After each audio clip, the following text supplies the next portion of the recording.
তোমরা তো সব কিছু জানো, শুনেছো। তো আমি আজকে এসেছিলাম বিশেষ একটা কাজে, বলতে এখানে নাকড়াকুড়িতে। আমার শাশুড়ি মাতা তো আসেননি, ও হচ্ছে কর্দবাড়িতে আছে। আর মানে মানুষকে যে জানাবো একটা কথা, ওটাই আমাদের মানে পরিস্থিতি, আমাদের মানে কি বলবো, এখানে মানে বলার কোনো আমাদের কিছু নেই। আমাদেরও ইচ্ছা, আলপনার তো জীবনের সব থেকে বড় ইচ্ছা ছিল যে জন্ম মৃত্যুর এই মানে মায়াতে যেন না থেকে ভগবানের শ্রীধাম সেই গোলক বৃন্দাবনে যেন থাকতে পারি, যেখানে জন্ম মৃত্যুর ভয় নেই। জন্ম হলেই এই মায়া, আর মায়া হলেই কষ্ট, আর মৃত্যু হলেও তো তোমরা জানো কত কষ্ট। তো বেচারি জীবনে কিছুই পায়নি। বেচারির সঙ্গে আমার 2013 সালে প্রথম দেখা হয়। তারপর তো 2017 সালে 10ই জানুয়ারি আমরা বিয়ে করি। আর অনেক লং টাইম, বিশাল সম্পর্ক, যেগুলো কোনো দিনও মানে কাটানো আমার পক্ষে সম্ভব না। আজকে আমি হয়তো তোমাদের কিছু প্রশ্নের উত্তর দিতে পারবো না আমি, কিন্তু কিছু এতটুকুই বলবো। তারপর এতটা সময়, লং টাইম আমাদের জীবনটা কেটে গেল। বাড়িতে প্রথম অবস্থায় সমস্যা ছিল, বাড়িতে মেনে নিয়েছিল না। তো আমি ভেবেছিলাম যে যেখানে আমার, যাকে আমার, যে আমার জীবন, যাকে আমি এত ভালোবাসলাম, তাকে মেনে নিল না, তাহলে আমিও চলে যাব। দিয়ে বাড়ি থেকে বের হয়ে যাই। দীর্ঘ 6-7 বছর বাইরে থাকলাম। তারপরে এই যে লাস্টের দিকে আমাদের প্রায় সব কিছু ঠিক হয়ে গেছিলো, মানে আমরা জায়গা খুঁজছিলাম তো, কিন্তু বাবা মা, মানুষ কতদিন বাবা মাকে আমাদেরকে বের করেছিল, কিন্তু বাবা মা তো কতদিন আর সেটা লুকিয়ে রাখবে। তো সব কিছু প্রায় ঠিক হয়ে গেছিলো যে আমরা কিছুদিন পরেই যাব কর্দবাড়িতে, বর্ষাতেই চলে যাব, 8:30-9 এরকম। তারপর ও তো একদম মানে একদমই সুস্থ, মানে শরীরে লাল, এই যে ঠোঁট মুখ এগুলো সব লাল হয়ে গেল। আমরা তো একদম খুশি হয়ে গেলাম। ঠিক আছে, ডাক্তারও বললো যে এখন আর চিন্তা করতে হবে না, এখন আমি ওষুধ দিচ্ছি, এই ওষুধগুলো ঠিকঠাক খাওয়াও, তাহলে মোটামুটি ওর রক্তটা আরও হয়ে যাবে, মোটামুটি 10-11 চলে যাবে। তো আমরা টিকিট কেটেছিলাম কলকাতায় যাওয়ার। তো যে ডাক্তারটা দেখাবো ভালো, তো সেই ডাক্তারটা বললো যে আমি 2 দিন পরে আসছি, তো তোমরা আসবে? আমরা তাহলে, আলপনা বলছে আমি যাব না। আমি বলছি চলো তাহলে ওখানে গিয়ে অন্য কোনো ডাক্তার, তো যাবেই না। তো ওখানে থেকে গেলাম 2-3 দিন। থেকে তো জ্বর ছিল, তো আমরা টিকিট সেদিনই কেটে নিয়েছিলাম, তো ওই জ্বর অবস্থায় ওকে নিয়ে চলে গেছি। তো কলকাতায় নিয়ে গিয়ে প্রথমে কলকাতার আগেই নদিয়াতে একটা হসপিটালে ভর্তি করেছিলাম, নামটা আমার মনে নেই, জওহরলাল নেহেরু কিছু একটা হবে, JNB কি এস এরকম, JNS নাকি এরকমই হবে। তো কলকাতার বুকে শুধু একটা দাদা আমাকে হেল্প করেছিল, ওই দাদাটার বাড়ি ব্যারাকপুরে ছিল, আমার সঙ্গে মোটামুটি ভালোই ছিল, আমার কলকাতাতে হেল্প করেছে। কিন্তু ওখানে যে আমি একা নিঃসঙ্গতা ফিল করছিলাম, সেটা কাউকে বোঝাতে পারবো না। আমি একটা কমিউনিটি পোস্ট করেছিলাম যে আমার ও নেগেটিভ ব্লাড লাগবে, আমাকে ব্লাড দেওয়ার কেউ সঙ্গী ছিল না এখন। আমার মানে কত যে হাহাকার হচ্ছিল ওখানে, যে সেটা আমি আর বলে বোঝাতে পারবো না। আর আমার শাশুড়ি মাকে আমি হসপিটালে ফেলে রেখেছি, আমি একা ছুটছি, আমাকে কেউ ফোন করেনি। 2-1 জন খালি ফোন করেছে, হ্যাঁ আমরা চেষ্টা করছি, কিন্তু আপনাকে ব্লাড দিব এই কথাটা আমাকে কেউ বলেনি কলকাতার বুকে। কারণ কারণ হসপিটালে ও নেগেটিভ না হয়, যদি O positive, A positive, B positive, AB positive এগুলো যদি হতো, তাহলেও মানে এতটা কষ্ট হতো না। কিন্তু এমন একটা ব্লাড গ্রুপ ওর, ও নেগেটিভ, মানে ভগবান আমাদের কত বড় পরীক্ষা নিল। তো ওখানে গিয়ে আমার শাশুড়ি মা তো না খেয়ে আছে, আমি তো আজকে দিয়ে 10 দিন হলো কিছুই খাইনি, ভাত খেয়েছি শুধু। আজকে প্রথম, আমাদের নিয়ম আছে তো, কেউ চলে গেলে খাওয়া যাবে না, ফল টল একটু খেয়ে থাকতে হবে 2 বার অল্প করে। আর আমি ভেবেছিলাম যে আজকে হয়তো একটু ভাত খাবো। তো কালকে একটু মানে আমি প্রথম মানে এই কয়েকদিনের মধ্যে একটু সুস্থতা ফিল হালকা করছিলাম, মানে এই কারণে মানে আমার শরীরে মানে বুকে ব্যথা করছে। আমার শাশুড়ি মা আমাকে বলছে যে তুমি এত ভেঙে পড়লে হবে, তোমাকে নিয়ে আমাকে বাঁচতে হবে, তুমি ছাড়া আর আমার কে আছে। তো বেচারি, আমি তো স্বামী হই, ওর সঙ্গে আমার 12 বছরের সম্পর্ক, তাতে মনে হচ্ছে যে 12 যুগের সম্পর্ক। আর যে বেচারি মা হয় তার অবস্থাটা কি হয়েছে। তো তো এর মাঝখানে কলকাতা সেই হসপিটালে তো অনেক ধরনের সমস্যায় সম্মুখীন হতে হয়েছে। তো তখন আমাকে আমার পাশে দাঁড়ানোর মতো কেউ ছিল না, আমাকে বুদ্ধি দেওয়ার মতো কেউ ছিল না। তখন শুধু আমি নিঃসঙ্গতা আর বুকের মধ্যে আমার যেটা আভি একটা থাকে না, সেটা কুড়ে কুড়ে খাচ্ছিল যে ঠাকুর আমি কি, আমাকে আলপনাকে তুমি ঠিক করে দাও যে করে হোক। আমি বলেছিলাম যে মানে লাস্টে এমন হয়েছিল যে আর যদি ওর যে এই যে গল ব্লাডারে যে স্টোনটা হয়েছিল, সেই স্টোনটা যদি আমরা 1 মাস আগে অপারেশন করে নিতাম তাহলে এতদিন আলপনাকে আর বাঁচানো যেত না, তাহলে আগেই শেষ হয়ে যেত। তো গল ব্লাডারটা কোনো ম্যাটার না, ডাক্তারবাবু বলছে যে গল ব্লাডার, স্প্লিন, তারপর জন্ডিস, সারা বছর জন্ডিসের ওষুধ খেলেও ভালো হতো না, তার কারণ অন্য প্রবলেম। তো আমার ওয়াইফের এই যে যেটা গল ব্লাডারে স্টোন হয়েছিল সেটা জাস্ট 1 সেন্টিমিটারের ছিল। বলছে মানুষ 8-9 এরকম সেন্টিমিটারে এতগুলো পাথর হয় নাকি, তো ওর একটা সামান্য, ওটার জন্য কিচ্ছু হয়নি। আর ওটা যদি অপারেশন করতো হয়তো রুগী আরও সিরিয়াস হয়ে যেত বা আরও কিছু প্রবলেম হয়ে যেত। তো আমরা বুঝতেই পারিনি, যদি আমরা ওর যদি থ্যালাসামিয়া থাকতো বা অন্য কোনো অসুখ থাকতো তাহলে মানা যেত যে ব্লাড সমস্যা আছে, ওকে ব্লাড দিতে হবে। যে মানুষটার কিছু নেই, এই মানে 28 বছর ধরে কোনোদিন ব্লাড দিতে হয়নি, শুধু 1 প্যাকেট ব্লাড লেগেছিল। তো কি করে যে আমাদের সঙ্গে, বিশেষ করে আমার সঙ্গে এমন হলো আমি তো মানতে পারছি না। আমি না কি বলবো তোমাদের, আমি যখন একটু ঘুমাচ্ছি সেই টাইমটা মনে হয় একটু আমি মানে বিভোর হয়ে থাকছি। যখনই ঘুম থেকে উঠছি না তখন মানে একটা হঠাৎ করে দেখবা ঘুমের মধ্যে এই মনে হয় পড়ে গেলাম একদিকে, তারপর হট করে এরকম হয়ে উঠি। তো আমার এইরকম হচ্ছে কেন আমি জানি না, তখন মানে আলপনা মানে মাথায় চলে আসছে। তো কি বলবো, আর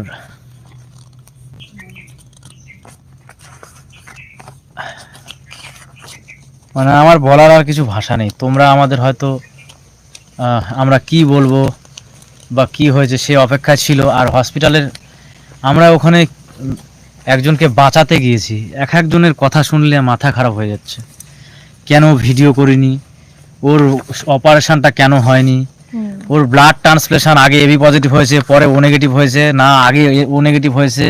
আমরা কি বোকা, ডাক্তার কি বোকা যে আগে ও নেগেটিভ ছিল এখন এবি পজিটিভ? কোনো কারণে ওদের ওটা সায়েন্টিফিক ল্যাবে প্রবলেম হচ্ছে রক্তের জন্য, কারণ ওর রক্তে একটা বাত আছে, ওটা শুধু ওরা ধরতে পেরেছে।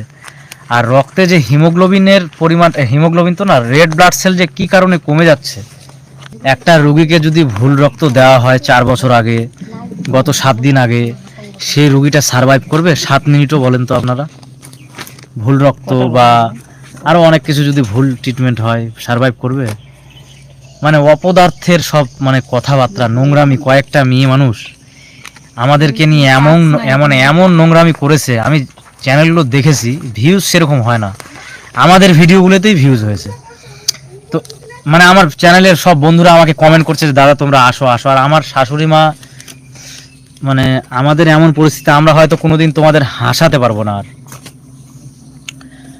মানে আমরা যেভাবে তোমাদের একটা মানে বাংলা শুদ্ধ বাংলা ভাষায় যেমন একটা হাসানোর মানে উপস্থাপনা করেছিলাম, সেটা হয়তো জীবনে কোনোদিন পারবো না।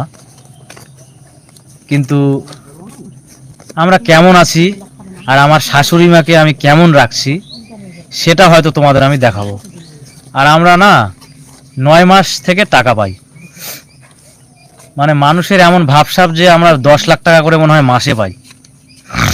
আমাদের 2 বছর হলো ইউটিউবে, এই যে 2 বছর ধরে যে ভিউগুলো হয়েছে 2 বছর ধরে হচ্ছে, 1 দিন 2 দিন 3 দিন করতে করতে 2 বছর ধরে এক একটা করে ভিউ হয়। একদিনেই কিন্তু আমার ও একটা ভিডিওতে 1 মিলিয়ন হয়নি। তো টাকা আমরা পেয়েছি ওইভাবে, যেমন ভিউ হয়েছে তেমন। তো রুগীটাকে কি আমরা টাকার জন্য মেরে ফেললাম, এরকম অনেকে বলছে। এই যে এটা দিদা, এটা আমার মামি হয়, এই যে দিদা হয়, দেখো এদেরকে বলে দেখো যে আমি কিরকম চেষ্টা করেছি। তোমরা ভেবে দেখো, আমার বাবা মাকে ছেড়ে চলে আসছে, আমি এখনো আমার বাবা মার সামনে বলতে পারবো যে আমার বাবা মার থেকে আমি আলপনাকে বেশি ভালোবাসতাম। কেন? একটা মানে আছে যে তুমি এটা ভুল বলছো দাদা। মানে চোখের দেখা যে মানে যুগান্তরের মতো হাজবেন্ড যে আলপনাকে এতটা টেক কেয়ার করছে, বা ধারণার বিষয় যে এতটা, মানে ওর বাবার বাড়ি আমরা সেদিন দেখতে গেছিলাম, মানে এতটা রাজস্বীয় যে এখন যে কুড়ে ঘুরে আসে থাকে শুধু আলপনার জন্য। তো আর লোকে যে ভাইরাল করছে যে ভালো করে ট্রিটমেন্ট করেনি বা চিকিৎসা করেনি, এটা ভুল ধারণা সম্পূর্ণই। যারা জানে না তারা কি জানবে বলো তো? 5টা 6টা হসপিটালে চিকিৎসা করিয়েছি, নার্সিং হোমে, তারপর অনেক ব্যাঙ্গালোরে ট্রিটমেন্ট করেছি আমরা। আমরা তো সব ভিডিও দিতে পারি না, একটা রোগীকে নিয়ে যাচ্ছি, সব জায়গায় কি ভিডিও দিতে পারি? আমাদের কাগজপত্র সব ভর্তি হয়ে আছে, ঠিক আছে? সব জায়গায় কি দেওয়া সম্ভব? একটা রোগীকে আমরা বাঁচাবো নাকি হসপিটালে গিয়ে আমরা ভিডিও করব যে আমরা টাকা রোজগার করার জন্য?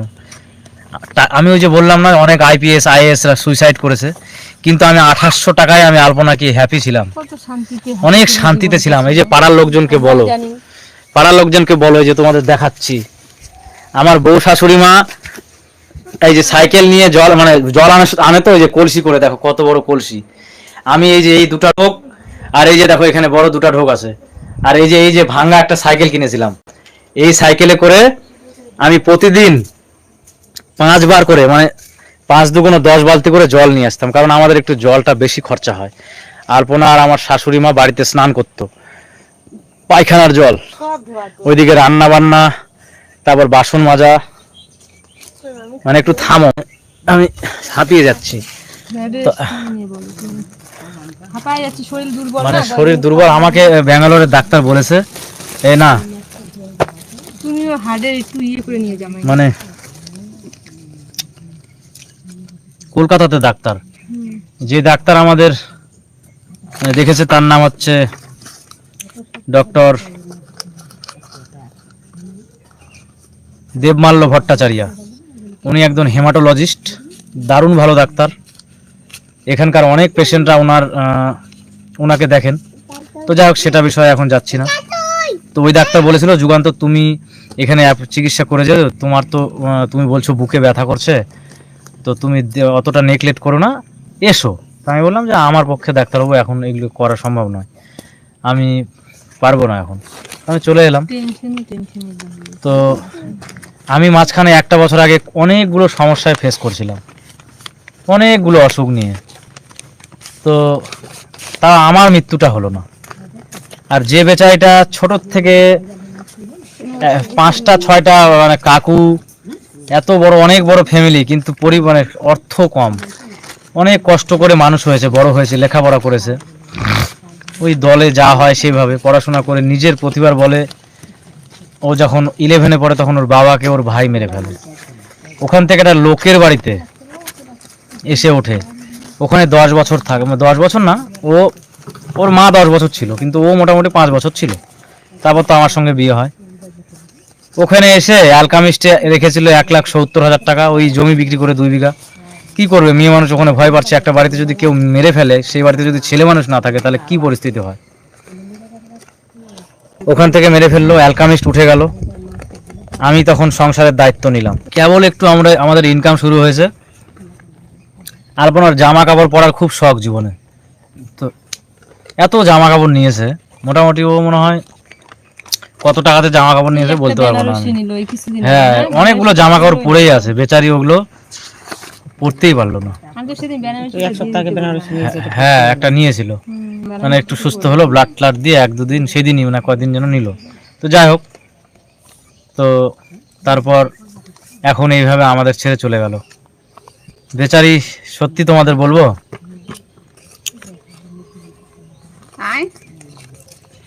আমাদের সম্পর্কটা না এত মধুর ছিল, ওটা আমি বোঝাতে পারবো না।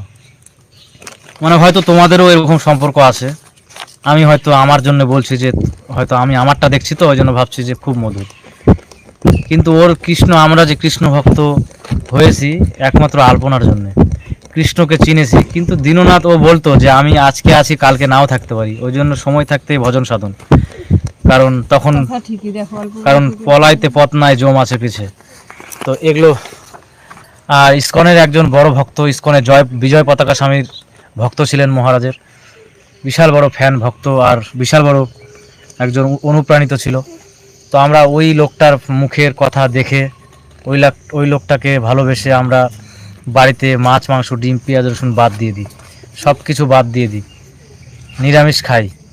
সকালবেলায় ভোগ মানে সব সময় ভোগ হয়, ভোর 4টার সময় প্রতিদিন উঠতো, একবার স্নান করতো গরম জল করে, আর দিনের বেলা আর একবার করতো, মানে তখন ওই যে মঙ্গল আরতি করতে হয়। শুধু কৃষ্ণ পাওয়ার জন্য 18 মালা 16 মালা জপ করতো, আরও ও 3 মালা আরও বেশি করেছিল প্রত্যেকবার। তারপর কৃষ্ণ অষ্টমী, জন্মাষ্টমী, রাধা অষ্টমী, একাদশী সব কিছু করা হতো। কিন্তু ও বলতো যে যদি আমরা কেউ মরে যায় আমাদের মধ্যে, তুমি আমি মা যে কেউ, তাহলে ভেবো না যে কৃষ্ণ আমাদের সাজা দিল, কারণ আমাদের আয়ু অতটুকুই ছিল। কৃষ্ণ আমরা গত জন্মে খারাপ করে এসেছি, তার ফলে আমরা এই জন্মে যেইটুক সময় পেয়েছি ওই জন্য সেইটুক সময়ের মধ্যে আমাকে কৃষ্ণ নাম করতে হবে, তাহলে আমি কিছুটা এগিয়ে যাব। আবার পরজন্মে হয়তো কৃষ্ণ যদি ভালো ফল করি তাহলে হয়তো গোলক বৃন্দাবন পেয়ে গেলাম, অত তো পাওয়া সহজ নয়। আর না হলে আবার কোনো একটা ভালো ভক্তের ঘরে জন্ম হবে, 13 দিন থেকে 40 মানে 3 দিন থেকে 40 দিনের মাথায় আবার জন্ম হয়ে যাবে, চিন্তা নেই। এরকম বলতো যখন ভালো থাকতো, কারণ এই জন্ম মৃত্যুতে না ভালো না, পুনর্জন্মটা ভালো না, কারণ জন্ম হলেই আবার মরতে হবে, আর জন্ম হওয়া মানেই মায়া। এই যে আমরা মায়া কাটাতে পারছি না, আমরা মানে বিমর্ষ হয়ে পড়েছি, কি বলবো। তো আমি এসছি এই জায়গাটা, আবার আমরা এখানে থাকবো আমার শাশুড়ি মাকে নিয়ে কিছুদিন, কারণ এই নাকড়াকুড়িটা না ভেবেছিলাম চলে যাব, কিন্তু নাকড়াকুড়ি থেকে আমরা যত কষ্ট করে হোক যেতে পারছিলাম না। আমাদের সব কোনো জায়গা কিন্তু আমরা খুঁজে পাইনি, জায়গা কিনবো খুঁজে আমাদের কৃষ্ণ মিলাচ্ছিল না, জানি না এটাই হয়তো কপালে ছিল। তো বেচারির এই স্মৃতিগুলো আমার সবসময় মনে পড়ছে। আর আমি স্বামী হয়তো মানে আমাকে স্বামী মনে করতো না, ও আমাকে কি বল প্রাণনাথ মনে করতো, যে মানে ওটা আমি আর বলতে পারবো না, সম্পর্কটা না আলাদাই ছিল আমাদের। তো আমাদের ছেড়ে চলে গেল আজকে। আর আজকে কিছু নোংরা কয়েকজন মহিলা, যাদের কোনো মনুষ্যত্ব বিবেক কিচ্ছু নেই, আমাদের চ্যানেলে আপনারাই বলছেন যে তোমাদের ভিডিও বানিয়ে কিছু বলা উচিত। আমার বন্ধুরা, এই মামি, আমার পাড়ার লোকজন সবাই বলে নাকি ওদের ভিডিও পাচ্ছে। তো কিছু ভিউজের আশায় উল্টা পাল্টা কথাবার্তা নিজের চ্যানেলে দিয়ে যাচ্ছে, যে ওর অপারেশনটা করিয়ে নিলেই ও ভালো হয়ে যেত, ওর অপারেশনটা করে নিলে ও মানে আরো অল্প দিনেই মরে যেত, আমরা বাড়িতে নিয়ে যেতে পারতাম না কোথাও। তো যাই হোক, আর ওয়ান্স মানে একটু ছোট্ট একটা পাথর ওর শরীরে, মেন হচ্ছে রেড ব্লাড সেলটা নষ্ট হয়ে যাচ্ছিল। কি আমি ডাক্তারকে বলেছি কি কারণে, কারণ বলছে যে ওকে বাঁচাতে হবে। তো ও ভালো মানুষ, কিন্তু এতটা সিরিয়াস কি হবে যে কলকাতা যেতে যেতে হয়ে গেল আমি জানি না। সবকিছু ব্লাড দিয়ে শরীর একদম সুন্দর হয়ে গেল, কথাবার্তা একদম হাসি, কি তোমরা দেখছিলে না হসপিটালে কিরকম যেন হাসছিল, মুখ নড়াচ্ছিল, কে যেন ভিডিও ছেড়েছে দেখলাম, তখন ওরা হসপিটাল থেকে ভিডিও। তো আমি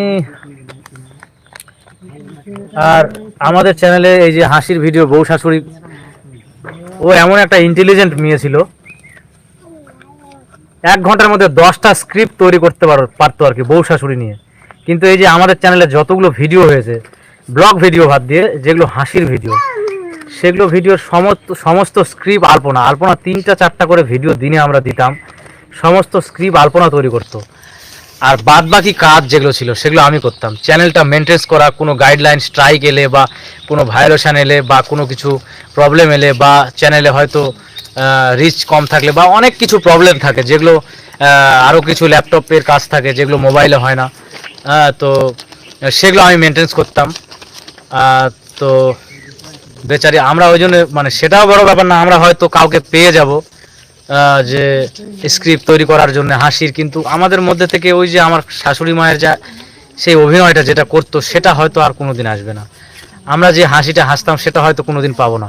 আমার শাশুড়ি মা আমাকে বলছে যে তুমি একটা কৃষ্ণ ভক্ত বউ নিয়ে আসো, আমি এখনই চাই, আমি থাকতে পারছি না, আমাকে বলেছে। মানে মানুষের মানে কি বলবো, যাই হোক আমার শাশুড়ি মা বলেছে, আমি কিছু মনে করিনি এটাতে।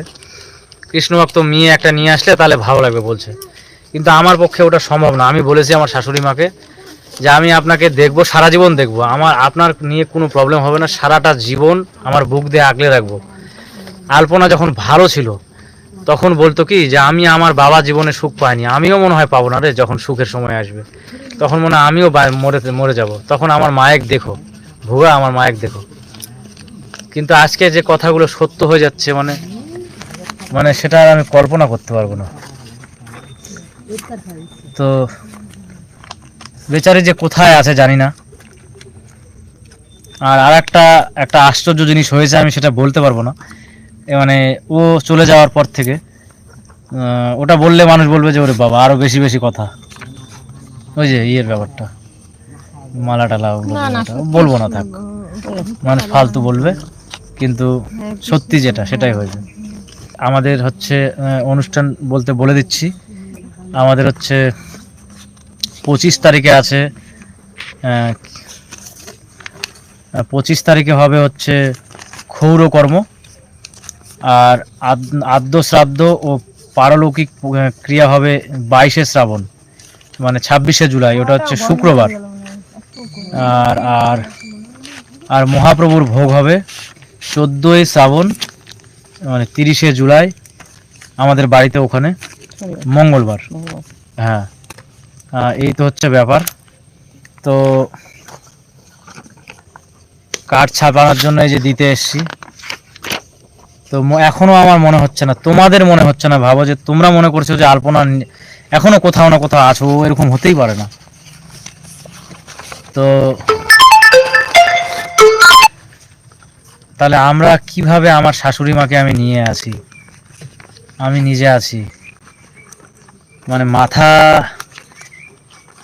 শুধু আমার ক্ষেত্রে এটা হলো না, আমি দেখলাম তো আরো অনেক কয়টা ইউটিউবার ছিল যারা জীবনের চরম শিখরে এসে জীবনে কেবল একটু মানে একটু হাসি হাসবে, বাড়ি ঘর বিষয় আশায় ওগুলো তো কিছুই হয়নি।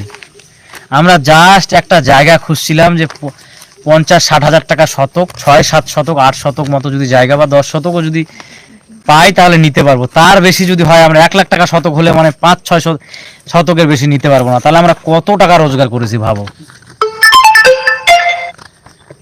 তো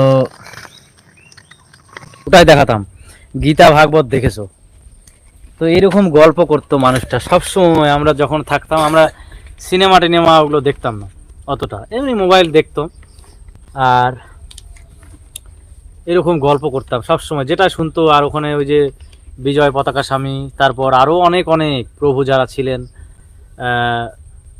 তাদের উনি ওই আলপনা হচ্ছে এরকম শুনতো ভাগবত, আর নিজেও পাঠ করতো, অনেক অনেক গল্প শোনাতো।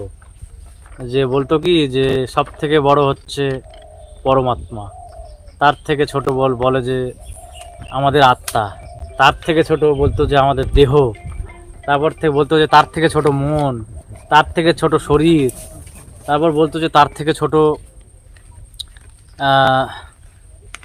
হচ্ছে বাবা মা, তার থেকে ছোট বলতো বউ, তারপরে না তার আগে বলতো তার থেকে ছোট সন্তান, তারপর মানে স্বামী স্ত্রী, তার থেকে ছোট বলতো যে বন্ধু বান্ধব, তার থেকে ছোট বলতো যে মানে আত্মীয় স্বজন, না আগে আত্মীয় স্বজন, তারপরে বলতো বন্ধু বান্ধব, তারপরে বলতো সব থেকে ছোট বলতো প্রতিবেশী।